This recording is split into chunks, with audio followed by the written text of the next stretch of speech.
Boa noite, amigos. Estamos abrindo o nosso Cadeira Cativa nesta noite de quinta-feira, um dia depois da eliminação, dá para dizer surpreendente, do Grêmio da Copa do Brasil e da classificação do Internacional para a final contra o Atlético Paranaense. Estou aqui com um homem experiente, que é o Benhur Pereira, técnico das antigas, e o Dr. Elvio Henrickson, que é o futuro conselheiro do Grêmio, integrante do movimento Grêmio Democrático, um cara que vai a todos os jogos do Grêmio, acompanha o Grêmio em qualquer lugar do planeta, né? Esteve, por exemplo, em Abu Dhabi. Agora, está surgindo uma nova grande força do futebol, porque força do futebol sempre foi o Atlético Paranaense. O Atlético Paranaense foi campeão brasileiro em 2001. As pessoas às vezes esquecem. Quando não tinha toda essa infraestrutura, o Geninho tinha um belo time na mão, com o Gabiru, com o Kleber, centroavante, com outros jogadores que até agora, vai passando o tempo, a gente vai esquecendo. Mas era um belo time, todo mundo sabe. Aquele time a gente sabia, na época, a escalação de cor. Agora, o Atlético Paranaense ganhou a Copa Sul-Americana, a antiga Copa Suruga, que agora leva um outro nome, de um outro produto, né? E ganhou o bicampeonato paranaense com um time misto, jogando sub-23. Né? Inclusive, o Atlético não faz só time, faz técnico, porque o Thiago Nunes foi feito dessa maneira, treinando o sub-23. E ontem surpreendeu o Grêmio, né? Estávamos falando fora do ar, e não tem por que não dizer no ar, o pênalti, parece que a Rede Globo deu que não foi pênalti. Né? Mas todos os outros disseram que foi pênalti. Eu acho que foi pênalti. Ah, mas teve até um lance do Flamengo em favor do Internacional, acho que foi do Rafinha, se não me engano, que a bola sobe e parece que ele tira a trajetória da bola com a mão. Para mim também aquilo ali foi pênalti. Mas aí é aquela história do choro de perdedor. Mas ontem estava começando o jogo e me parecia tranquilo que ele marcaria o pênalti. Ele olhou no VAR, não marcou o pênalti. Não dá nem para culpar o VAR chamou o árbitro, quer dizer, foi o árbitro mesmo, que 2 vezes não quis marcar o pênalti. No olho nu e depois no olho eletrônico. Então, ele tinha convicção de que não era pênalti. Mas está surgindo uma nova força, e essa história do VAR, da arbitragem. Deixa eu começar com o Benhur aí. Tudo bem, Benhur? Tudo bem, boa noite. Olha, Rec, em questão do VAR, na minha opinião, foi pênalti. Vou dizer por quê. Estava conversando há pouco tempo com o Jonathan Pinheiro, que é o juiz da federação, que faz os jogos aí do brasileiro também. O Jonathan me disse que todas essas dúvidas, que a cabeçada em direção ao gol, batendo na mão, é pênalti. Né? Então, na minha modesta opinião, a cabeçada ia em direção ao gol. Né? Então, ela foi... E quanto ao Atlético... eu tenho conversado com vários amigos, até eu tenho um amigo em Novo Hamburgo que esteve visitando agora o Atlético, e é uma estrutura fantástica, né? E ontem, com aqueles jovens atletas que estavam jogando, é a prova de que tu tem como fazer, como o Grêmio está fazendo hoje, como o Inter aos poucos está fazendo, esses jovens inseridos, né, da base no grupo profissional. O Atlético jogou o Campeonato Paranaense e ganhou. Esse Rony é da base deles lá? O Rony eu não sei, o Kelvin, lateral direito, o Lucas, o zagueiro, né? O Lodge, que foi embora, né? Tem mais o Bruno, que na minha opinião é um dos grandes jogadores da equipe, é da base. Então, assim, é uma mescla interessante, né? E o que mais me chamou a atenção, foi uma troca de informações até com o Luiz Carlos Hans, com o Hans lá de Novo Hamburgo. Ele esteve visitando e ele disse que achou o fantástico são as comissões técnicas todas integradas. Então, assim, todos numa mesma sala, cada categoria até o profissional, né? Todo mundo com a mesma roupa, todo mundo come da mesma comida, os mesmos treinamentos. Então, tu imagina, né? Então, agora tu entende, porque tem vários jovens já jogando. Eu fui um que quando eu vi... A integração muito rápida. Muito rápida. Eu, quando eu vi a escalação do Atlético, eu disse, pro Grêmio, com toda a experiência do Grêmio, pela qualidade do Grêmio, o Atlético vai ter problema, tem muitos jovens. Acho que o lateral direito tinha 18, o zagueiro Lucas tem 19. Então, só que eles mostraram no campo que tem condições, né? Aí tu começa a entender todo esse trabalho que é feito no Atlético, né? Doutor Elvio. Bom, boa noite, Benhur, Rec. Não é um dia bom, né? Depois de uma situação de não classificação. Mas isso faz parte, né, do futebol. O senhor ganhar estava ou lá no perder. Paraná? Sim, cheguei agora de tarde, então o avião atrasou mais de 1 hora.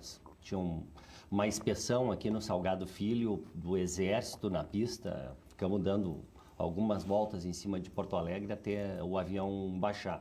Mas a questão de ganhar ou perder faz parte, né? Eu achei que foi pênalti. Essa situação de braço aberto e a bola indo em direção ao gol, ela hoje, não é a minha opinião, essa é a opinião que vem desde a FIFA, né? Hoje é considerado que isso aí é pênalti, porque mesmo que não tenha a intenção de tocar na bola, que não tem o dolo de tocar na bola, é considerado como um excesso, né, do zagueiro que impede a bola de passar, né? Então eu achei que foi pênalti. Se o árbitro desse aquele pênalti, acho que o resultado da partida seria outro. O VAR fez o que devia fazer, que foi chamar, alertar, mas a decisão, o juiz é soberano quanto a isso, entendeu que não foi e não deu, né? Quanto à partida em si, eu vi o time do Atlético buscando um prato de comida, sempre atrás, perdia a bola, ia recuperar, e me pareceu que o Grêmio pensou mal o jogo. Eu acho que o Grêmio entrou mais para administrar a partida e mudando a sua característica daquela posse de bola que normalmente tem, e para deixar o tempo passar, porque o Grêmio perdia a bola rapidamente, o Atlético recuperava a bola rapidamente, parecia que o Atlético tinha mais força que o Grêmio nas disputas de bola, né? O futebol acaba tendo aquela sucessão de acontecimentos, né? Logo que O senhor não acha que essa história do Renato ficar dizendo o tempo inteiro que o Grêmio é o melhor time do Brasil deu ao Grêmio um salto 15? Não, isso aí é do Renato, o Renato é assim, né? O que tem que ser entendido é que o Renato diz que o Grêmio joga igual sempre, dentro e fora, e lá no Paraná não foi assim, né? Ele não jogou. O senhor sabe quantos jogos o Grêmio ganhou no Brasileirão fora de casa? Quantos jogos? Acho que um só, né? Um só, do Botafogo. O Inter também ganhou um só, do Fortaleza. Gol do Jean-Pierre, né? De falta. De falta. Então, essa questão quando se fala nessa questão de jogar sempre igual, né? Nem sempre se vai ter as peças necessárias para manter esse jogo propositivo. Eu acho que a questão da ausência do Maicon, né, e do Cebolinha foi... Que tem posse, né? Exatamente, que são jogadores diferenciados, o Maicon na saída de bola e o Cebolinha na questão do ataque, gol. Eu acho que isso pesou, fez muita diferença. A questão do Leonardo Gomes, exatamente no momento que se machuca, né, é o que o Atlético Paranaense faz a jogada pelo seu setor. Agora com um detalhe, né, o Alisson cobria no primeiro gol do Atlético Paranaense, o Alisson cobria a lateral e o Jeromel estava bem colocado. Então o problema não foi na lateral da cobertura. Aí a bola é cruzada para a área mais para trás, os zagueiros também estão na linha, o Kahneman está bem colocado. Quem é que não está marcando? Os volantes. Demoraram Aí muito. eu volto àquela questão que eu venho insistindo, e o Rex sabe, né? Da questão da primeira volância, né? Eu entendo que, assim como um time não pode ter 2 zagueiros, ele tem que ter 3 zagueiros em nível de titularidade, porque o zagueiro se machuca, é expulso, toma cartão amarelo, né? E eu não posso ter uma reposição abaixo, então eu tenho que contar sempre, pensar em sempre praticamente 3 zagueiros a nível de titularidade. No meu conceito, né? Aqui tem um técnico que pode dar o dele. No meu conceito, eu preciso, no mínimo, no plantel, 2 primeiros volantes.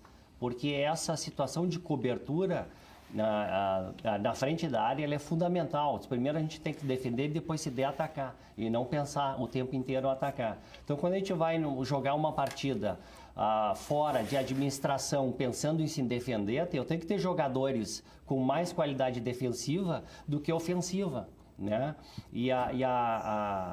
Não achei que o Rômulo fizesse uma boa partida, o PP abaixo também, não sei se sentiu o jogo, né? O Matheus Henrique não PP desenvolveu... entrou para marcar, né?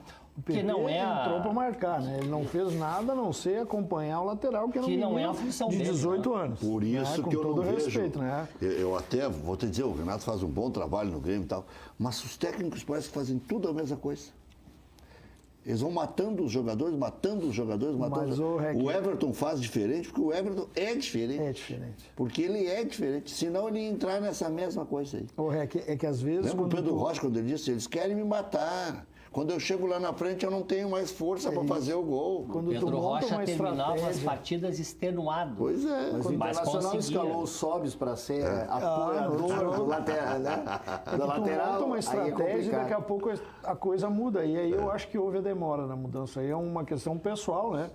Para quem estava analisando o jogo. Eu acho que o Renato teve uma ideia. Ele não quis alterar. Ó, tem o Everton, vou botar o PP. Vou continuar na mesma... Tem alguém que observa Só que de demais. cima o jogo e passa as coisas para o Renato, que é o observador, Claro que sim. analisa de desempenho, né?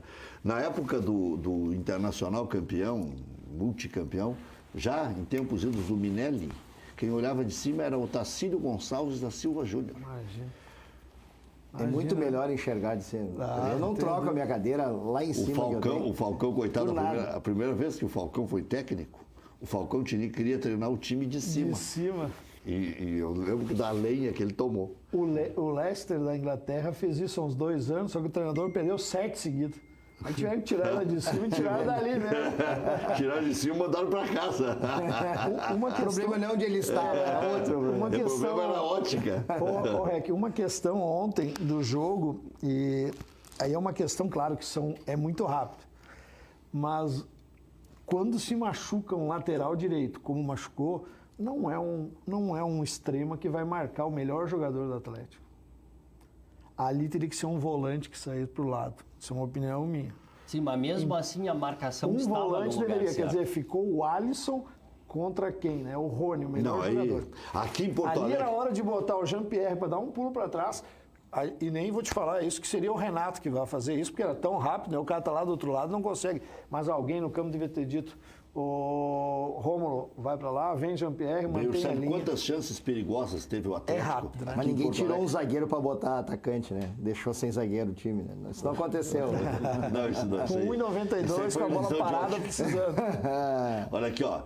Aqui em Porto Alegre, o Rony criou as 3 chances perigosas que teve o Atlético Paranaense. Parece que estava desenhado para no jogo da volta ele fazer o dobro. É o diferencial deles, né, esse jogador. Ah, tá Todo louco. mundo sabia. Ele e o Bruno Guimarães jogam demais. né? O Bruno O jogou Bruno o tempo em inteiro. casa joga, né? É. Fora de casa eu não vi ele jogar ainda. E a outra questão que trouxe um prejuízo muito grande na questão de uma possibilidade de recuperação foi a expulsão do Kahneman, né? Que realmente foi infeliz naquela entrada. Eu acho que a expulsão foi Mas justa. ali é quase coisa de cadeia, né?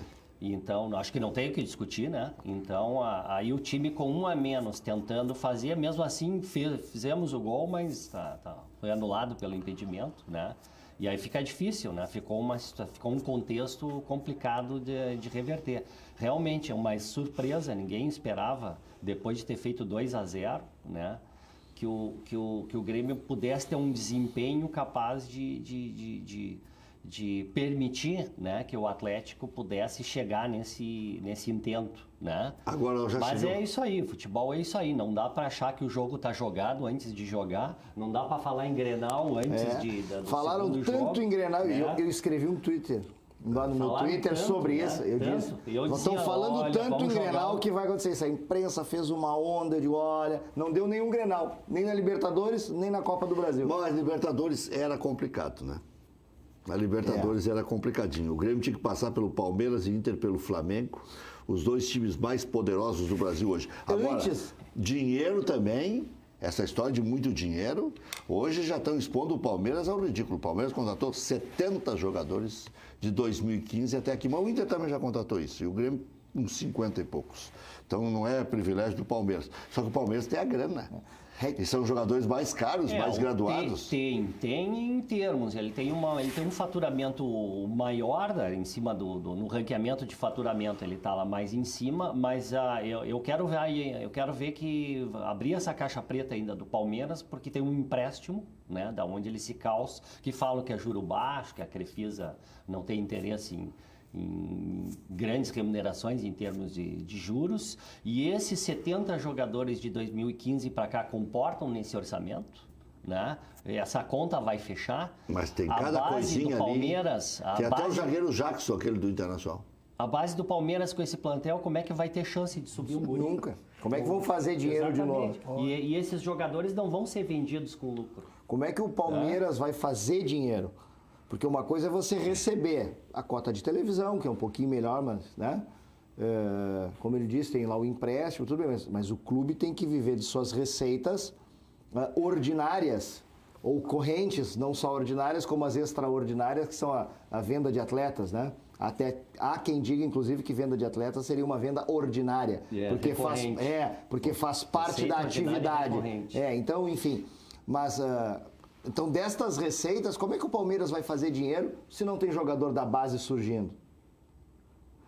São apenas jogadores, tudo bem, de grandes nomes e tal, mas que muito provavelmente não tenha lucro. Ele não vai dinheiro novo para pagar o empréstimo velho. Exato, isso. Então, em algum momento essa conta não vai bater. Vai fechar, exatamente. Então, tudo bem, enquanto está acontecendo, ali adiante vai dar algum problema. Se não houver uma reversão. Eles estão vendendo meninos. Eles vendem de 15 a 20 meninos por ano. Sim, mas... a preço de 2, 3, 4 milhões de euros. Tudo bem, mas isso não deixa de ser uma estratégia interessante. É o Fernando, é o... Não deixa de ser uma estratégia interessante, que eu acho que a dupla Grenal, inclusive, explora pouco. Porque nós temos uma categoria de base... Não, baratinho o Inter vende aos montes, hein? Não, mas... pois é. Vende até lateral. Mas é que tem uma questão, Rec, de vitrine. Né? Para vender, o jogador tem que aparecer, tem que ter vitrine. Porque você tem que ter um ou outro que você vende mais caro. E eu acho que o Internacional e Grêmio exploram um pouco essa venda, porque a gente lá, vamos dizer, fabrica, né? Muito jogador. O Grêmio Internacional tem muito atleta categoria de base. Agora, nem todo mundo você vai vender para o Barcelona ou para o Manchester United. Agora, você tem que conseguir ter uma estrutura que você vai vender para a Polônia, para a Rússia, para a Bélgica, vai vender para o Guarani, para o Goiás, para o Bahia, para o Sport, seja onde for. Agora, todo jogador que você investiu, para algum lugar ele tem que ir. Você tem que vender de alguma forma, você tem que ter uma política de vender 100% da sua categoria de base. Formou, chegou nos 19, esse não virou craque. Tá bom, mas vai ter um time do interior ou do Nordeste, do Norte, do Pará, Paysandu, ou você vai ter um mercado na Polônia, em algum lugar que você vai vender.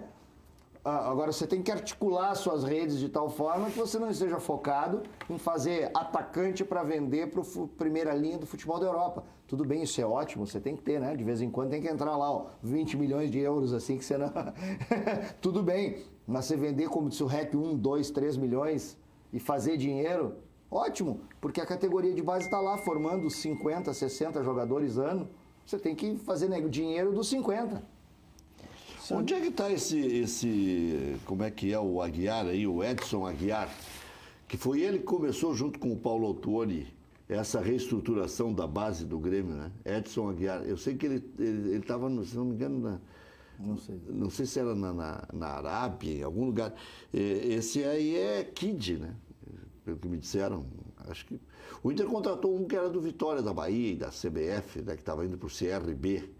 Né, para coordenar. O que eu vejo é a falta de uma sintonia fina entre O Internacional está vivendo desculpa, eu estou me atravessando esse assunto, eu comecei a falar depois, eu vou compensar um pouquinho. Boa noite a todos, para quem eu não dei boa noite.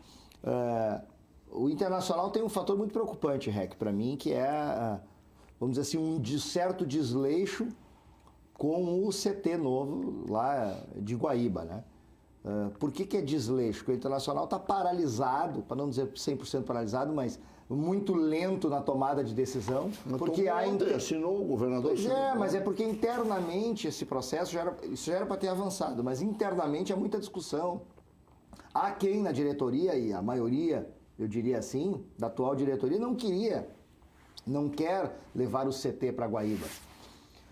E isso tem que ser uma política de clube, tem que ser uma estratégia de clube. E esse CT dá perfeitamente para ser executado ao longo dos anos se ninguém quiser ser o pai da criança. Se isso se transformar numa questão institucional. Quer dizer, o clube sabe que vai montar aquele grande CT que está lá projetado, projeto tem, para em 8, 10 anos fazer isso.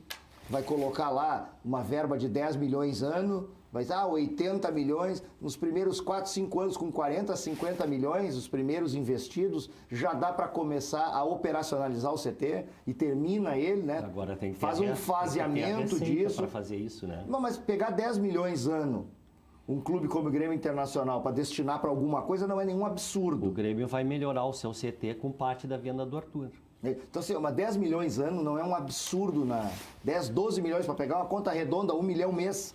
Não é nenhum absurdo na conta de Grêmio Internacional quando você tem um objetivo institucional. Você coloca lá esse 1 milhão mês, 10, 12 milhões ano, em 4, 5 anos, no caso do Internacional, você operacionaliza o CT. Ele iniciar a operação, faz faseado e depois termina. E lá pelas tantas, depois que você começou, você tem condições de fazer parcerias. Dá até para fazer antes, mas eu acho que esse é o tipo de negócio que tem que cuidar a parceria que você faz. Né? Quanto mais do clube, 100% um business como esse, melhor. Então tem que cuidar quais os interesses que estariam em jogo, que tipo de parceiro não interferiria naquilo que é o segredo do clube, né? Mas essa é uma discussão boa, hein? Essa é uma discussão boa, tá? O Benhur aqui. O Benhur sabe que esse negócio de proximidade é muito importante. Tanto é que o Inter está fazendo outro campo ali, na beira do Guaíba. Mas estão fazendo justamente para tentar barrar essa discussão. Tem que levar 100% para lá, não é só para as categorias de base. É o centro de treinamento do clube ser em Guaíba. Tirar da parte nobre da cidade. Também. E o profissional junto. O profissional também. Você acha que tirando da parte nobre ali é um bom negócio? O Internacional está na parte... O Grêmio hoje reclama de estar lá no Maitá, que vai ter que melhorar 300%. Do entorno, né? Do entorno, e já está melhorando. Mas é que mesmo que você não leve 100% e mantenha, porque tem uma estrutura ótima ali, tem uma estrutura, porque foram investindo, né? Começou como uma gambiarra, um puxadinho, um não sei o quê, mas foram investindo, foram melhorando, que era o que tinha de treinamento e foi se investindo para deixar ali em condições. Então, mesmo que seja separado, tem a história da proximidade, aí você pode estabelecer políticas de aproximação. Então, lá é o grande CT e você vai ter encontros aqui, você vai ter situações em que você, dentro de um planejamento, departamento de futebol, vai jogar com a categoria aqui, ó, ou o time principal agora tem uma semana de janela que não tem jogo, vai treinar lá com o pessoal. Aí você coloca isso dentro de uma agenda.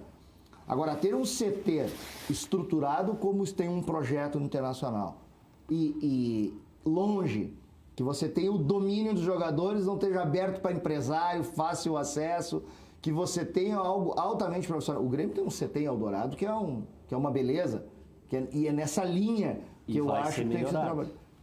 Já é uma beleza, quem conhece lá sabe que realmente e o do Internacional é maior e ainda mais moderno. Mas o do Grêmio está se modernizando. Moderno que eu quero dizer no projeto, né? Não tem nada hoje. No papel é uma coisa para já ser implementado de uma maneira mais moderna. Então, acho que esse cuidado que o Grêmio Internacional tem que ter com as categorias de base, que é o que pode nos tornar e nos trazer uma receita de diferencial. Porque na TV nós nunca vamos atingir o patamar de Flamengo, Corinthians, nunca. Nós já temos um diferencial que é a questão dos sócios, né? Isso nos dá uma receita, um incremento de receita interessante que nos eleva de patamar em relação a outros clubes que estão na mesma faixa de televisionamento que nós. Agora, nós temos um caminho para avançar, vamos falar em marketing, royalties, em outras coisas de receita, mas que jamais serão suficientes para atingir patamar de Flamengo e Corinthians, Palmeiras, São Paulo, estão em outro patamar. Então a nossa oportunidade, a nossa oportunidade está na formação de atletas. E essa é importante porque cada um que quer ter um time melhor que o outro precisa de mais receitas, né? Então essa receita se torna obrigatória. Tem gestores que já estão pensando em colocar obrigatoriamente na montagem do time, tem que ter 30% da base. Técnico que vai dar um jeito de encaixar para jogar. Já está dizendo há uns 5 anos que deveria ser decreto do presidente. Depois que vai encaixar os guris de alguma maneira na reserva, vai dar certo. Não, quase estatutário tinha. Olha aqui, depois dessa história de 12 na reserva, Benhur, dá para colocar 7 da base. 7. Aí tem que ver em que tempo, né? Porque o Dourado também é da base, o Sobis também é da base, o Moledo é da base. É a base eterna. Né? Eu estou dizendo até X de idade. Até 19 anos, até 20. O Flamengo agora pediu a liberação de um menino de 17 anos. Para subir? Renier. Joga muito. Mas isso são políticas. É Renier ou Ranier? Mas o dirigente... Mas como é importante, né? A direção, quando vai contratar um treinador, tu dizer para ele isso. Olha, filho, tu vai ser contratado, mas tu precisa... A direção, às vezes, ela joga tudo no treinador. Né? O treinador, e o prefeito para salvar... Na dúvida, o que tu faz? Eu quero o jogador que vai me dar para salvar a gente. Porque o treinador é o primeiro que... Isso, ele quer salvar o dele, ele quer botar os figurões com medo de lançar. Não, mas é assim, não é? Claro. E não é assim. Quer dizer, o treinador não ganha o jogo, pum, vai embora. Então, assim, ó, nós queremos... Isso é uma política de clube. Do interior, viu, Rec?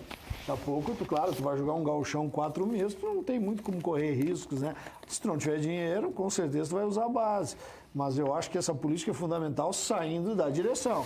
Só nós vamos trazer um treinador, nós precisamos ter jogadores que vão crescer, daqui a pouco não precisam nem jogar, só no treinamento eles vão evoluir. O treinador não pode estar apenas preocupado com salvar a pele dele, de ter que ganhar o imediatismo. O dirigente não pode estar preocupado com a próxima eleição, dizer, esse ano tem que ganhar alguma coisa, senão não ganha eleição. Aí, não, mas aí tu quer que eles nasçam de novo. Pois é. Só se mandar matar tudo e... Não. E a outra coisa importante, o dirigente, é que é ter a visão da valorização, entender que o atleta, em dado momento, funciona como uma ação, ele tem uma valorização. De longo prazo. Né? E tem a ação, o valor de ação do jogador. Então eu vou pegar um exemplo de Grêmio Internacional, que eu acho que perderam o valor da alta da ação, para usar os dois, né? Acho que o Grêmio perdeu a oportunidade de vender o Luan na alta da ação. Baixou a ação. A ação da Petrobras lá na Bolsa já baixou. A ação do Luan baixou. Eu acho que o Grêmio tem que escalar o Luan. E do Inter eu vou dar o exemplo do Rodrigo Dourado. O Rodrigo Dourado esteve lá em 2015, 16, ele estava num auge que seria vendido. Teve uma proposta, né, de Dourado. 100 milhões, Essa é só do REC. 100 milhões estão aguardando chegar. Mas mesmo que 14 ou 20 milhões, era um valor alto. De euros? Só que o Internacional... Dá 70, hein? Vocês já estão chegando no meu dinheiro, hein? Então, olha só, naquele momento era alto. Não sei se hoje, acho que não era eu. Não, era libra esterlina? Já dá 80 e poucos. Olha, a fonte do REC falhou naquela vez. Estou aguardando 100 milhões até hoje. Mas então, peguei 2 nomes dos dois lados, que é aquela história de, eu vou segurar, nós temos aqui. Tem que entender o momento de vender. Quando assar, vai valorizar ali adiante de novo, será? Mas parei, vale mais a venda ou vale mais o título? Por exemplo, que chances o Grêmio teria de ganhar um título se o Everton tivesse saído agora em julho? Nenhuma. Foi só ver o jogo de ontem. Nenhuma. Mas a questão é que o Everton já deu muitos títulos. Parabéns pro Renato aqui, já que todo mundo baba o ovo do Renato, de vez em quando fazer uma contestaçãozinha. Parabéns, hein? Botar o PP para bater o último pênalti foi uma coisa de mestre. Nem o Thiago Nunes faria isso. Ele comandando o time adversário. Eu quero uma coisa boa para mim. Faz o seguinte, bota o PP para bater o último pênalti. E o goleiro deu a dica. O PP podia ser Pelé, mas com 17, 18, 20 anos, sei lá que tem 21. E o goleiro, 21 não, já tem 22, o goleiro 21. deu a dica. 21. O goleiro pulou sempre pro lado direito, esperando que alguém vá mudar. Ele pulou uma, ele pulou 2, na terceira, na quarta, na quinta ele vai pegar alguém, pegou o PP. Eu vou te dizer, ele mudou de lado, o goleiro pegou. Eu respeito o trabalho do Renato, sei que todo mundo treinou, mas com tantos desfalques, o último pênalti é o David Braz, ou é um outro veterano que bate bem na bola e acabou. É a bola de segurança. O primeiro e o último, eu aprendi isso com todo mundo, né? Com todos os técnicos. Hoje eu vi uma frase... O último é a bola de segurança. Errou o primeiro, ou tá com a chance de errar o último, ferrou. Eu evito falar dos outros times que não sejam internacional, mas vou só dar um... dar uma cutucada. Só dar uma... Não, é que eu ouvi hoje de um gremista, disse assim, como é o nome do outro jogador que jogou junto com o André no ataque? Desculpa, o ataque do Grêmio ontem. O Alisson. O Alisson? Alisson ou o PP? Alisson e PP. PP e André. PP e André, né? O que era melhor, jogar com PP e André ou com o Luan e Tardelli? Meu Deus. Essa é a frase que o gremista que me disse. Meu Deus. Não tem sentido. Os 2 maiores salários no banco, né? 2 milhões. Então é isso. Essa é para mim a chave. Eu estou repetindo essa frase já bastante vezes. Um amigo gremista disse, eu não me lembro se foi no ar ou fora do ar, que é tanta coisa nessa cabecinha. Aí ele disse o seguinte, nós vamos ser campeão da América sem goleiro e sem centroavante. Nós vamos entrar para a história da imortalidade. Bom, aí... Eu só quero te responder. E o Grêmio tem chance. Tu perguntou, é melhor... Aí tu resolveu dar o pau no Renato. Tu perguntou se é melhor ganhar um título ou vender um jogador. Eu não ouso dar pau no Renato, ninguém pode. Mas é interessante essa pergunta. Ninguém pode fazer isso. Mas eu vou dizer, é evidente que é ganhar o título. Mas aí você deu o exemplo do Cebolinha. O Cebolinha, Rec, já deu um monte de títulos ao Grêmio. E agora só não foi vendido porque não veio a proposta que o Grêmio queria, senão tinha vendido, não vamos fazer onda. E dá para dar E estava na hora de vender mesmo. O Luan podia ter sido vendido em determinado momento. E dá para usar como exemplo o Arthur. A ideia do Grêmio era entregar no final do ano. Mas aí vieram aqui e disseram, não, tem que ser agora, senão o negócio não vai sair. E ganhou título igual depois. Então, se você tem isso estruturado, o Grêmio está estruturado, tu consegue vender e tal e fazer. Acho que o Grêmio errou, não vendeu o Luan.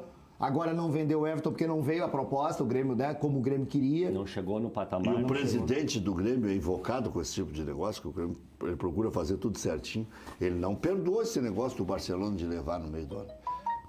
Ele estava contando mesmo. Ele não achava que ia tomar uma rasteira. Ele acreditou nos caras. Fizeram um acordo que não cumpriram, vieram com um pouquinho mais de grana e contaram com a participação do Guri também e foi. Aliás, o Everton, que agora até mais tranquilo para falar, é até outubro, quando vier a decisão, porque senão parece que o cara está sempre secando, sempre sendo oportunista. E eu disse antes aqui, então vou só repetir. Essa história é profissional, é um exemplo de entrega, é um exemplo de qualidade. Agora não me venham dizer que ele não age igual a todos os outros, todos. Quando chegou uma proposta da China, que era por empréstimo, ele queria que o Grêmio aceitasse, por causa do que ele ia ganhar. Então o Grêmio tratou de acalmá-lo, tratou de acalmar o empresário, tratou de não sei o quê, para ir ficando, até surgir a proposta que não surgiu. Ou já está até vendido para o ano que vem para o Atlético de Madrid. Como o Nico Lopes, parece que está vendido, né? É que o Nico não tinha vazado até então. O repórter esse lá do México, que é um grande profissional, diz que 5 anos de contrato já foi para o Tigres. E o Inter está tentando bloquear esse tipo de coisa. Não, proposta houve e tal. Né? Se eu sou o Melo e o presidente, isso aí nós vamos analisar isso aí. Vamos analisar depois, vamos ver. Não dá nem para responder, como é que não... Né? Sim, no meio... Nós não recebemos o empresário e combina com os caras lá. Às vezes me parece que falta habilidade, às vezes me parece que para fazer o óbvio é meio difícil. É igual fazer festinha antes do jogo contra o Flamengo. Agora o negócio com o Potker, que estava no período, eles não fizeram. O que eles tinham que fazer, eles não fizeram. Né? Como é que é? Estão querendo levar o Potker, não sei por quê. Mas quem é que disse que isso aí é verdadeiro? Bom, eu confio nos teus colegas da imprensa. Estão dizendo que há um negócio com o Potker. Eu acho que até se oferecer, tem torcedor que leva até o aeroporto. Não, mas teve um negócio, um clube pequeno, Sport Recife, foi o negócio que vazou. Mas ele não vai para o Sport Recife. É que daí não tinha a história do Botafogo, tinha o Botafogo querendo falar. Bom, mas aí oremos, né? Porque vai receber o salário. Olha ali, agora só anunciar quem quiser, está disponível. Eles têm o Barroco, o Botafogo é por sorteio que eles vão pagando o salário lá, né? Esse mês foi contemplado, tipo o consórcio da Silocena. Mas o Botafogo veio aqui no Beira-Rio e incomodou, hein? Foi um time que paga para ganhar. Não, é o Inter que vai pagar, se o jogador vai, é o Inter que vai pagar o salário, né? O jogador não vai deixar de garantir o dele aqui para ir jogar lá, não vai ser o Inter. Agora o Luan só tem uma opção, tem que botar jogar. É a única opção, se tu quer realmente para não se incomodar, tem que botar em campo. Botar jogar. E dar o xixi que tem que dar, porque o Renato tem o tamanho para isso. É verdade. O que tem condições o Renato de fazer é isso. Dizer para eles, rapaz, o que tu está querendo da vida, tu ganha 1 milhão por mês. Está de brincadeira. Mas o Renato não abre mão do referência, né? E o único referência hoje no plantel é o André. Referência para quê? Para jogar na frente. É bom, mas ele não abre mão disso, né? Eu sou referência por causa do nariz. O narigudo daquele. Mas do jeito que o André vem nessa sequência, a esperança é tentar mudar. E pode ser com o Luan, pode ser com o Tardelli, né? Porque senão a mesmice está ficando. E futebol tem uma coisa que eu acho que é fantástico, né? Semana passada, tu estava comemorando e a coisa era complicada de um lado. Veio uma semana, que bom que logo tu tem para te recuperar, e a coisa inverteu. Mas o Grêmio tem que fazer a mesma coisa que o Inter fez. Não aloprar. Mudou uma peça, tirou o Sobis e colocou o Nico. O resto não dá para ficar... O time que é do Palmeiras, que jogou contra o Palmeiras, né? O Tardelli e o Luan, eu acho que até já tem erro agora. Então é uma correção. Mas nesse teu exemplo, é que assim, é um time que estava dando certo, aí vamos tentar estragar o time. Não deu certo mesmo, então volta o time que estava dando certo. Isso aí foi o que o Inter fez. Exatamente. Mas foi. Porque, é brincadeira, essa né? história que atacante não faz gol, nós vamos pegar em vários e vários casos na história. Em Minas Gerais, agora, há 15 dias, os dois centroavantes fazia 2 meses que não faziam gols. O Fred e o Ricardo Oliveira. E olha o tamanho desses dois centroavantes. Não é o André, eles são muito melhores que o André. O Nico Lopes jogou 10 minutos no Maracanã e quase fez um gol, tia. Jogou 10 minutos e não fez, errou. Ele entrou irritado ali. Pois já era para ter entrado no começo do jogo. Por isso. Não, já era para ter. Pois o cara sabe. Mas tudo bem, entrou depois e errou. O Nico não vinha jogando. É verdade, o Nico estava com algumas dificuldades. Mas você tem que tratar de outro jeito, como você disse.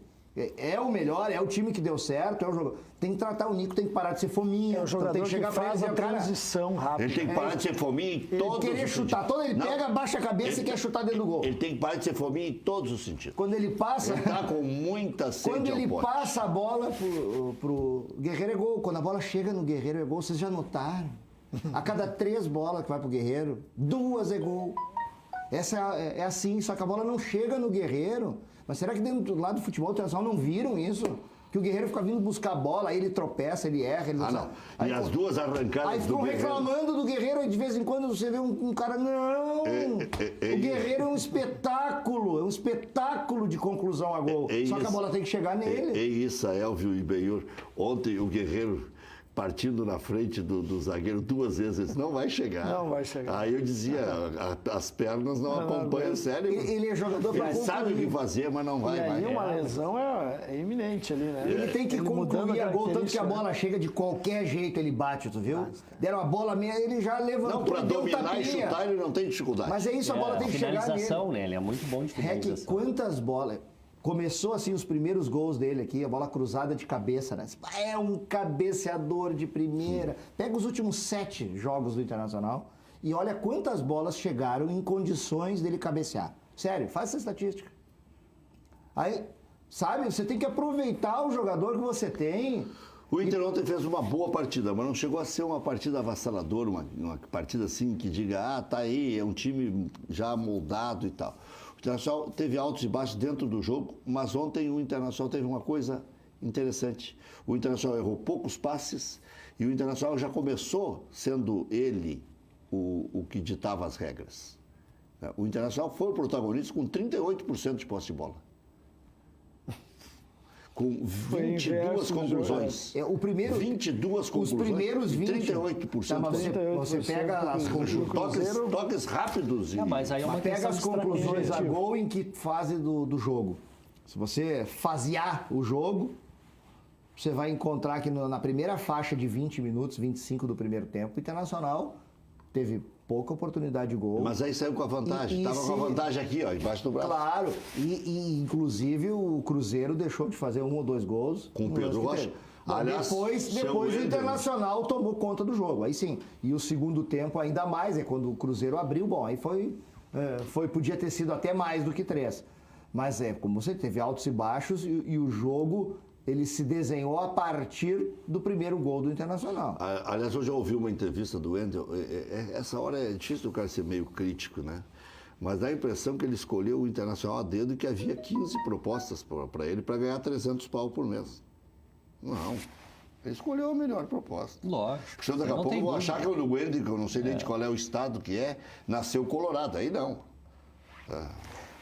Agora, uma questão do jogo ontem e para quem, né, treinador, que me deu uma agonia, foi o Cruzeiro nos primeiros 10, 15 minutos querendo sair jogando o tempo inteiro.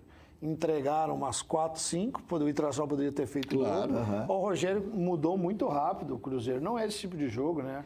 Aí eu estou escutando o comentário dizendo que o Dedé é um ótimo saindo, jogando da onde? O Dedé aqui lá na frente. Aí ontem ele começou, aí roubaram 2, já poderia ter...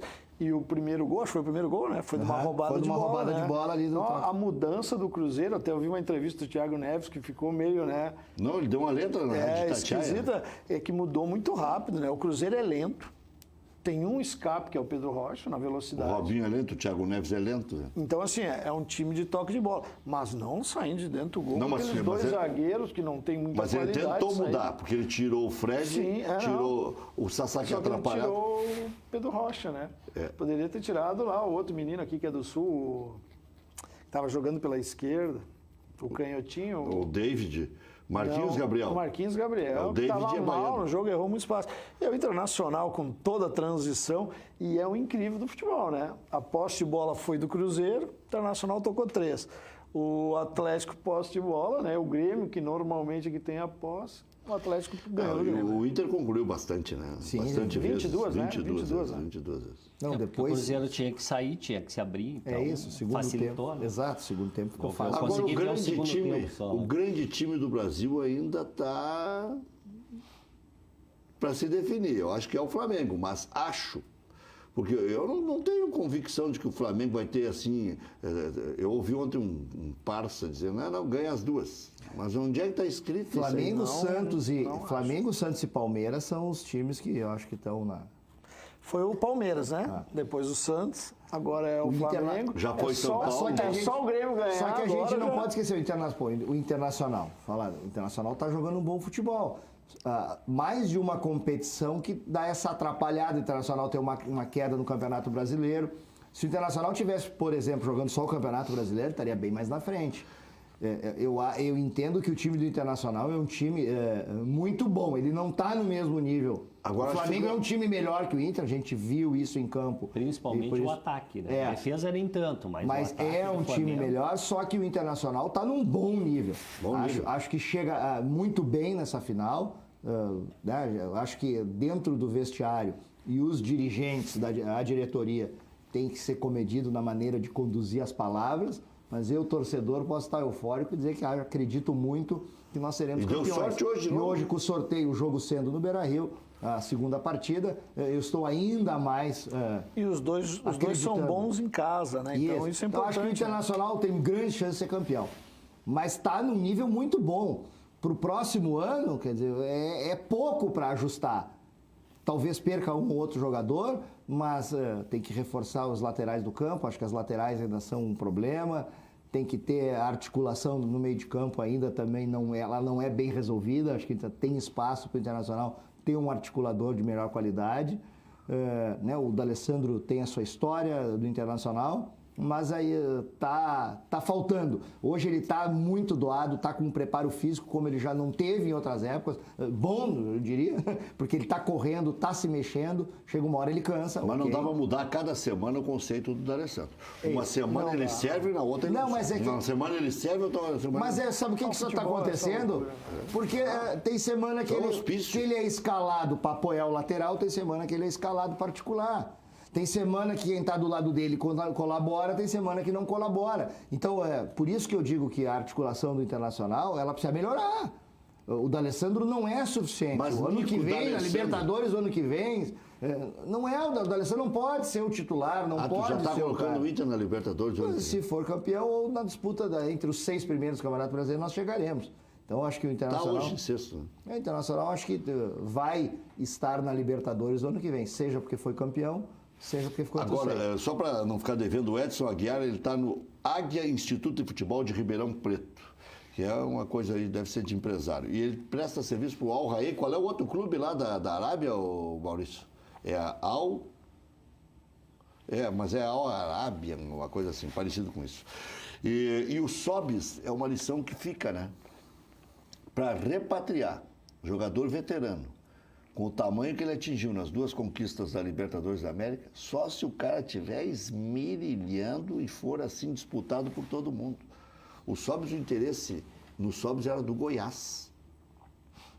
Ele estava indo do Cruzeiro para o Goiás. O Cruzeiro não E tinha tava, interesse em renovar só porque e a perspectiva era o só Goiás. só porque ele flertou com o Internacional por iniciativa dele. O Internacional relutou em aceitar, mas o Internacional é uma mãe brasileira, o Internacional acaba cedendo. Não estou dizendo que não tenha colaborado, hoje é o maior passador. Aí que que tá, tem. mas o elenco O de Lisca 3 falou que o Ceará...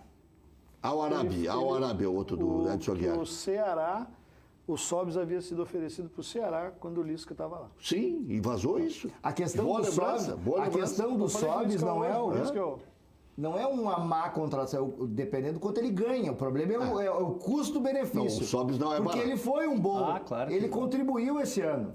Ele fez gol importante, ele jogou partidas muito bem. Em momentos importantes, aquele jogo do Palestino. Contra o Palestino lá, contra o River lá. Contra o River lá, ele que deu uma patada, fez um golaço. Então ele teve, nessa história do Internacional estar em 3 competições como estava, ele tinha uma contribuição importante. Agora, é o custo-benefício e querer transformar ele no titular absoluto. O Giovanni aqui, ele está lembrando um outro episódio interessante lá de ontem. Ele é de Canoas, diz que é a primeira participação dele. Vamos comentar sobre o caso de injúria. Nós temos um brilhante advogado, o doutor Elvio Henrickson. O Matheus Henrique foi chamado de anão. E o Grêmio quer entrar com uma representação e tal, e tem um vídeo de punição. Tem um vídeo que está circulando aí onde parece que, é claro, macaco, né? Não é questão de anão, tem também gente que tem questão racial. Mas ele até, vou dizer... Circulou agora no final do dia que essas imagens já chegaram... Mas o Matheus Henrique é branco. No Ministério Público da Justiça Desportiva, e isso vai ir adiante. Não acredito que vá ter nenhum desfecho. Teve contra o Grêmio. Mas eu ia dizer, o Grêmio foi excluído da competição. Da competição, mas depois outras decisões minoraram esse efeito. Não acredito que vá alcançar. Até porque eu sou totalmente contra a questão da responsabilidade objetiva, que chama, né? A responsabilidade objetiva é responsabilizar terceiros objetivamente, independente de ter alguma culpa, né? Então, essa teoria da responsabilidade objetiva, um torcedor vai lá, faz alguma coisa indevida e o clube vai pagar, mesmo fazendo campanhas contra racismo, homofobia, né? E mesmo procedendo de forma correta, ou porque não conseguiu identificar o torcedor, vai assumir a responsabilidade. Nós temos por o vídeo aí. Terceiro, Nós temos o vídeo na internet dessa. Se a gente encontrar, a gente pode colocar, porque agora é de domínio público. Isso já circulou tanto. Sim, isso já vários estão se oferecendo sociais, aqui dizendo que tem o vídeo. E já chegou no Ministério Público da Justiça Desportiva. Vamos ver, acho que amanhã vai ter alguma novidade sobre isso, se vai adiante ou não. Agora, é difícil o clube controlar tudo isso, né? Mas o Atlético tem biometria, inclusive todos os torcedores do Grêmio tiveram que fazer biometria. Sim, tivemos que fazer a biometria, são todos os dados completos, nome, telefone, e-mail, né? Colocar o dedo para marcar, e a entrada no estádio. Ninguém entrou sem fazer. Né? Além do ingresso com o QR Code, né? Tinha que colocar a biometria. Inclusive, alguns torcedores, não casou a leitura da impressão digital, não casou, então tiveram que voltar para refazer, né? Eles estão muito bem organizados lá em termos desse controle. Mas alguém deixou de entrar? Não, tiveram que gastaram algum tempo para refazer o cadastramento da biometria, porque não passava... Agora é muito amor ao clube, né? O cara sabe que sai daqui 12, 15, 20 horas antes, ou um dia, 2 dias antes. Quem tem negócios ainda aproveita para fazer o giro completo, né? Mas e só para o jogo, ficar ali 3, 4, 5, 6 horas. Faltou ingresso, foram 2.300 ingressos, todos foram colocados e muita gente querendo ingresso. Teve muito gremista que conseguiu, porque eles não lotaram a parte do Atlético, não lotou. Então, 28 mil. Tem muita gente que foi apaisana e assistiu o jogo na torcida do Atlético. Muitos gremistas, inclusive falei da saída do estádio com vários ali, que era o jeito de entrar, porque a parte do Atlético não... foi solicitado mais ingressos que os 2.300, mas não foi possível, né, aumentar esse número. Então foi a maneira, né, de ver o jogo, foi entrar paisana e assistir. Como era antes, né? Porque até então, com um acordo que eles tinham feito lá com o Ministério Público, né? Chamam de torcida humana, até eu perguntei para eles lá qual é o torcedor que não é humano, né? Perguntei para os atleticanos lá, porque eles chamavam de torcida humana. A torcida adversária, a paisana, misturada com a torcida deles. Eles chamam de torcida humana, né? Qual é o torcedor que não é humano? É torcedor que sabe se comportar, tem uns verdadeiros animais. Tem uma ala pet lá, deve ter uma ala. Não, tem alguns que são verdadeiros animais. Mas muito... O Maurício Freitas, que sabe tudo do Atlético Paranaense, que isso já não existe mais. Mas agora é que voltou. Até então, há pouco tempo, ainda vigia o acordo. Inclusive, o Grêmio correu esse risco. Foi negociado isso. Foi muito recentemente. Agora, falando do Atlético, eles receberam premiação na Conafut, lá. Estão muito bem organizados, a questão da gestão, a questão base. Eles têm também um setor que eu acho que os clubes ainda não pensaram nisso, mas eu achei bastante interessante. Eles têm uma diretoria de inovação. Então, esse setor do clube fica pensando em coisas novas para evoluir. Então, tem alguém permanentemente pensando não para seguir algo que já está, mas para buscar algo novo. Diretor de inovação. Eu acho que é só o Atlético que tem isso. Eu não sei se algum clube, se vocês ouviram falar nesse tipo de cargo de setor. Uma das questões da base, eu me lembro que eu falei com o Gustavo Fragoso, que hoje ele trabalha no Grêmio. Eu acho que ele é um dos olheiros do Renato. Ele trabalhou no Atlético e ele disse que a base havia comprado 100 e poucos tablets. Foi dado para cada atleta da base. Com os lances, terminou o jogo, né, a análise faz toda, né, e passa para o tablet, o menino olhar. Imagina que bacana, né? Sim. Então tá ali teus erros, teus acertos, o que foi feito, de certo, errado. Isso para os guris da base. Da base. Porque para o profissional já acontece isso, né? Ele recebe, eu me lembro quando o Anderson chegou no Internacional e viajava com um laptop e todo mundo encantado. Que profissionalismo, ele vai analisando os adversários. O problema é que dentro de campo. Mas olha que amanhã às 10 horas da manhã começa a venda para sócios do Internacional que quiserem ir a Curitiba, R$ 150 para cada um e mais 15% da taxa de serviço, que dá mais R$ 22,50. Estou fazendo de cabeça aqui. Então, R$ 172,50. Tem lá na fila para comprar ou na internet? Agora eu acho que, sei lá, deve ter mais de um caminho, né? Até o Maurício pode me confirmar aqui, mas acho que na internet, e quem for, se tiver sorte... Uma informação importante, meu celular estava já de detalhe de gente pedindo como é que faz, como é que faz, não sei. É informação importante e outra, tem que ver a hora que começa a venda. Daí se o cara marcar para as 10, 8h30 tem que estar lá no Beira-Rio. Na portinha. O meu tá garantido, hein? Porque lembra? Complicado. Só internet, não tem Beira-Rio. É só internet. Só internet. É porque é muito pouco, né? São 2.000 e quantos, doutor, que tem pro Grêmio?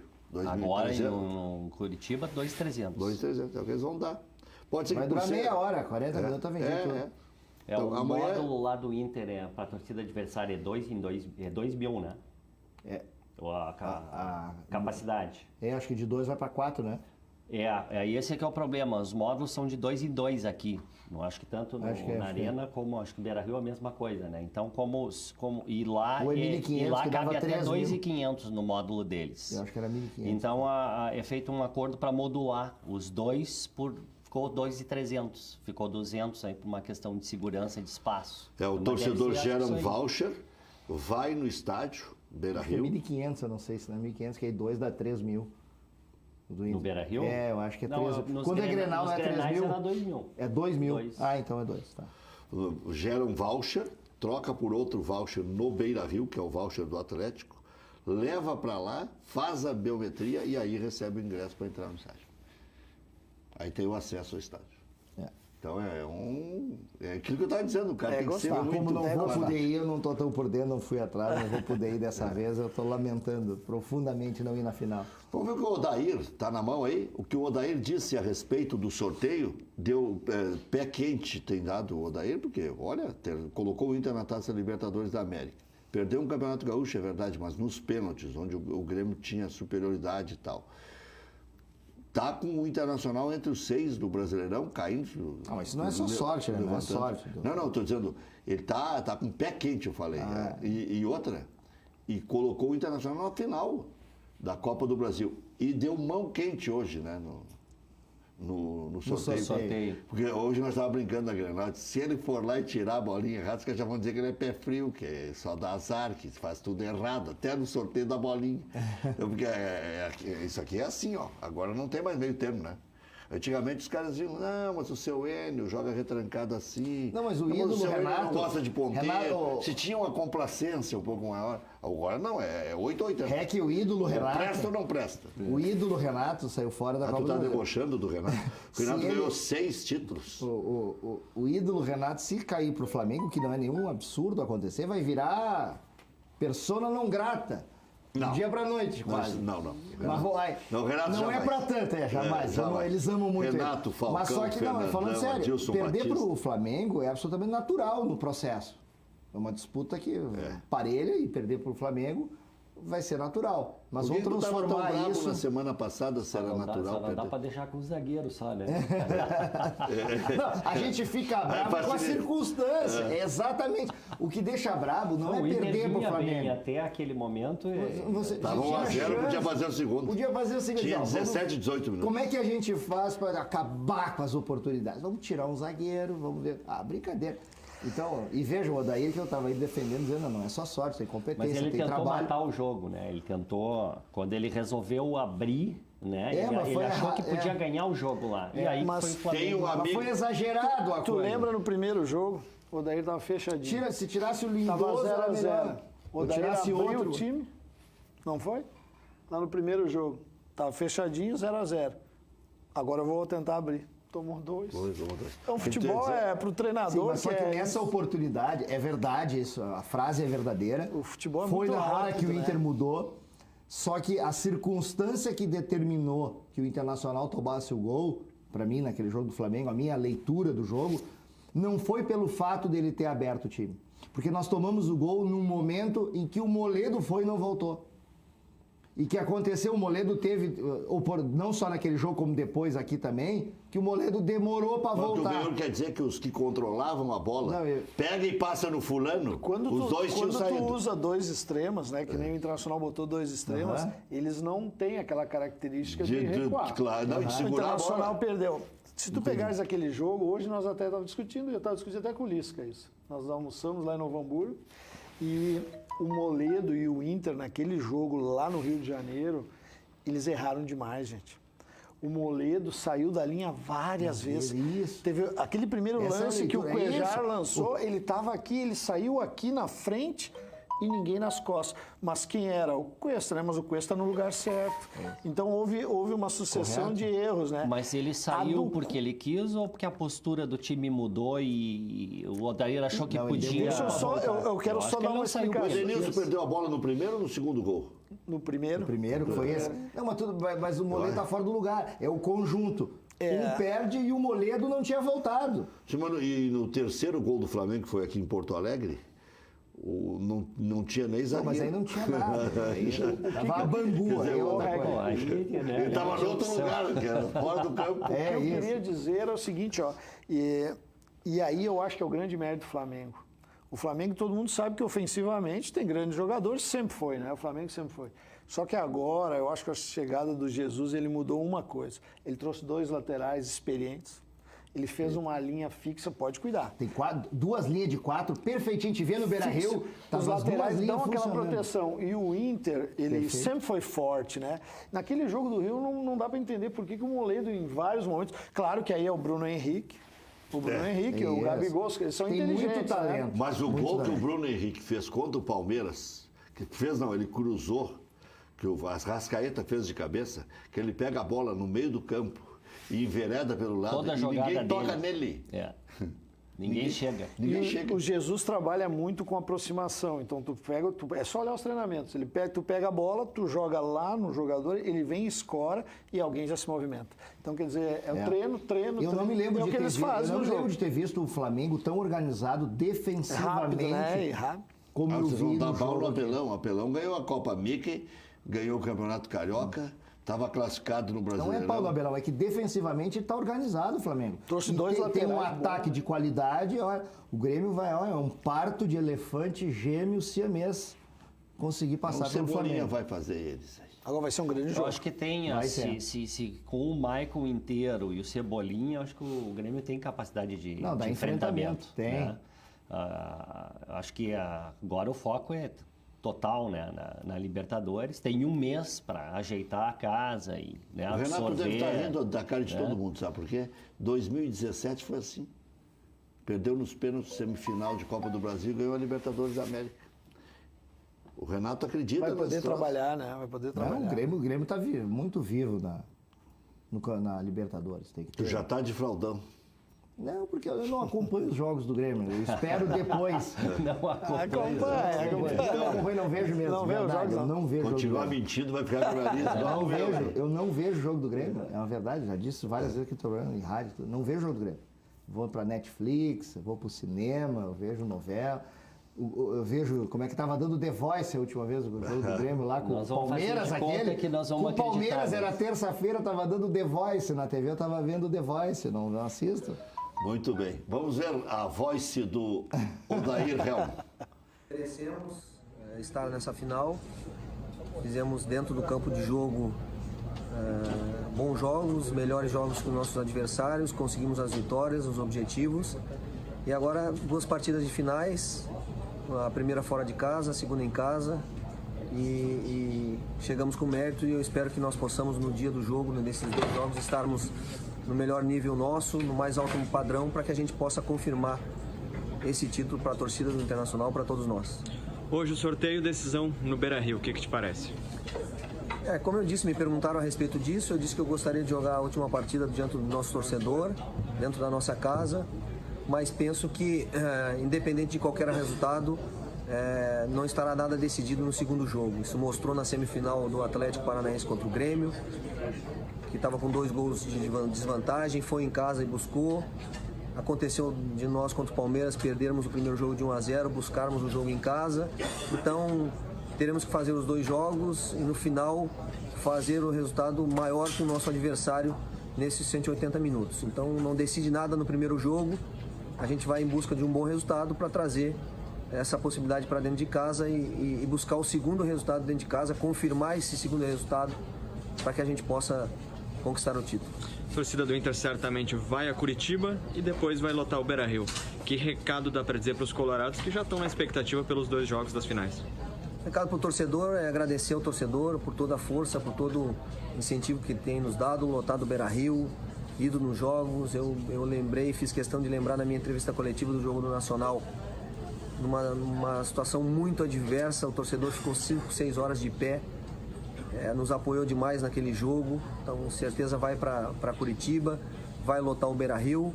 E o meu recado como representante do grupo, como treinador, falo que isso disse na minha primeira entrevista coletiva que iríamos montar uma equipe que ela disputaria até o último segundo do jogo a possibilidade da vitória. E é isso, torcedor colorado, que vamos fazer, independente do que aconteça no primeiro jogo. Nós vamos buscar até o final essa possibilidade, como sempre fizemos, mantendo o nosso padrão para que a gente possa ser merecedor dessa conquista juntos. 8h08, está aí o Odair com personalidade. Aliás, ele nunca teve dificuldade de falar, né? Eu vi vários técnicos que vieram para a Grêmio Internacional, acho que porque ele já estava no ambiente. O ambiente já estava aí. Já convivia com os técnicos, sabia o jeito que eles davam entrevista e tal. Porque alguns vieram do interior, tremiam a voz, né? O Odair, ele está crescendo, ele vai ser um grande treinador, ele já é um muito bom treinador, tem defeitos, tem problemas, né? Tem algumas teimosias, algumas questões, como todo treinador, mas ele está em evolução. E eu acho que esse é o detalhe, a gente percebe as evoluções dele, ele demora para compreender algumas coisas, tem as suas teimosias, porque a teimosia e a convicção do treinador andam juntas, né? É uma linha tênue, o que é teimosia, o que é convicção. Ele tem as dele, então ele tem os seus efeitos. Mas eu acho que o Odair, que é um jovem de 42, 43 anos de idade, acho que ele tem um longo caminho no futebol e vai construir uma carreira vitoriosa. O Odair tem 42 anos. É isso. Nasceu em 77 em Salete, Santa Catarina. Quer dizer, quando o Internacional ganhou a Copa do Brasil, ele tinha 15 anos. Né? E ontem até no primeiro gol fiz uma relação do Inter de 92 com o Inter de agora. Maurício toca a bola para Marquinhos, Marquinhos cruza, Gerson de cabeça faz o gol. Porque foi o Nico para o D'Alessandro para o Paulo Guerreiro. E se fizer a comparação dos 3 atuais com os 3 da época, dá os atuais. São melhores. O Maurício até acho que se equivale ao Nico, mas o D'Alessandro é superior ao Marquinhos, que era bom jogador, e o Paulo Guerreiro é melhor que o Gerson. Tudo a ver. E o meio-campo do Internacional até tinha bons jogadores. O Márcio Bittencourt, mas tomava mais cartão do que o Felipe Melo.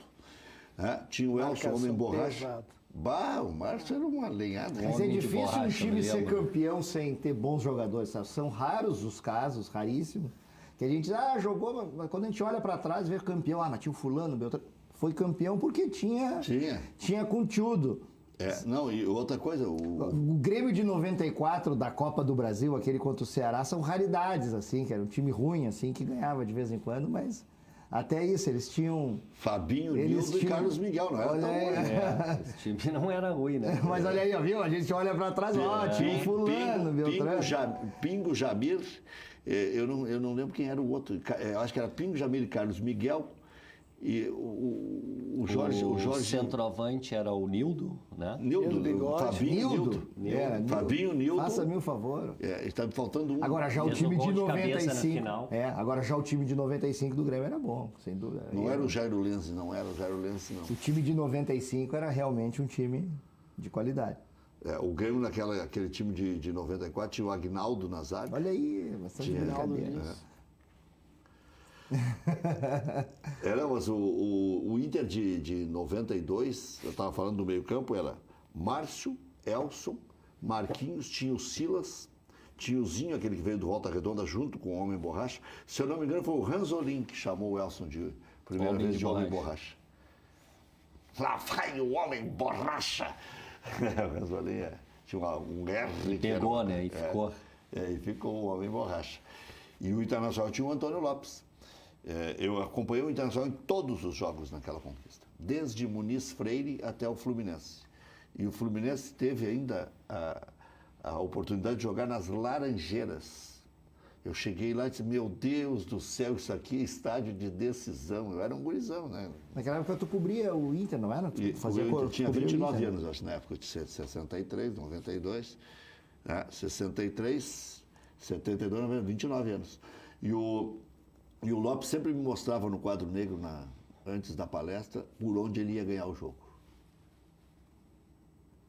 Chamou o Gizinho, eu já perguntava onde é a sala da palestra.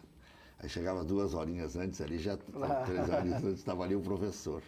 E ele já estava ali. Então, essas convivências todas, né? Eu lembro aquele ano de 87 com o Enio Andrade, né? Lá em Minas Gerais. Até então era a última vitória do Internacional. Era aquela.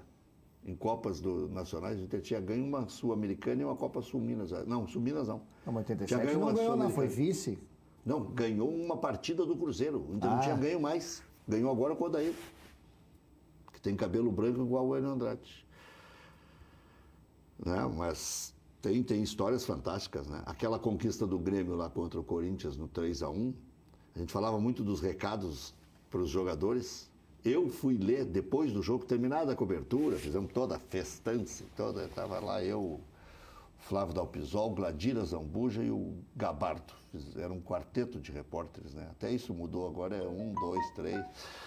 Mas aí fui ler os recados ontem estava lembrando com o Alex Xavier, realmente emocionante. Foi emocionante, né? Aquilo ali. Eu li, o cara se impacta com aquilo. Sim. Meu pai. Dá um gás no jogador. Meu filho, minha mãe, puta.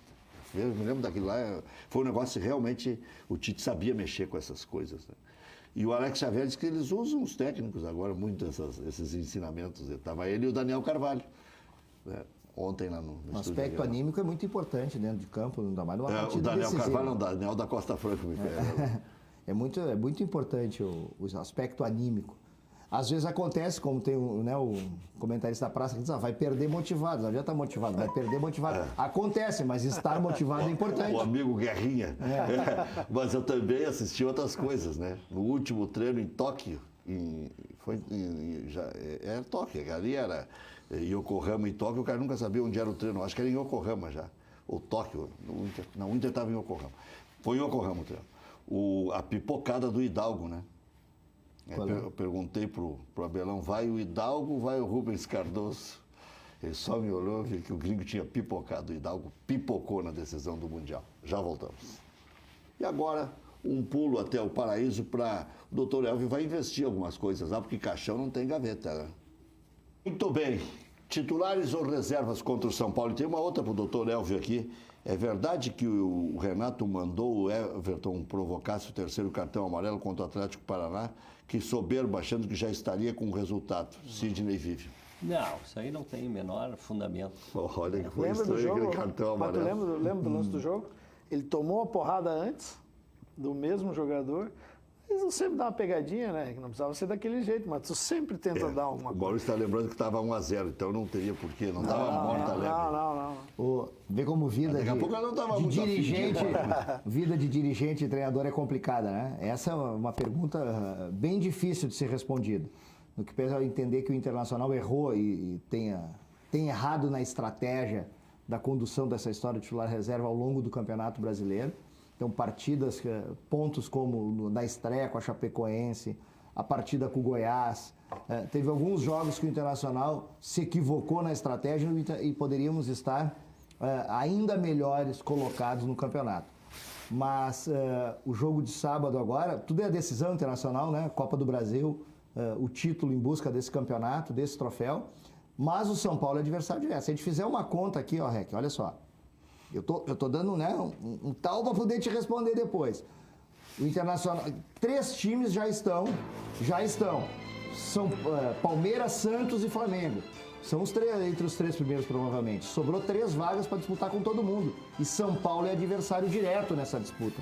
Então, acho que se tem alguns jogadores em condições de botar nesse primeiro jogo de São Paulo, tem que botar. Lá entre as finais, aí sim, é reserva total. Campeão da América ou sexto no Brasileiro, doutor Elvio? O que está mais perto? Eu acho que a mais perto é a Libertadores. Todas as fichas da Libertadores e pro Grêmio ficou fácil, né? Time titular agora, porque é só outubro, Libertadores, ajeita e prepara bem para outubro Libertadores. Inter vai ser campeão do Brasil ou o Grêmio da Libertadores?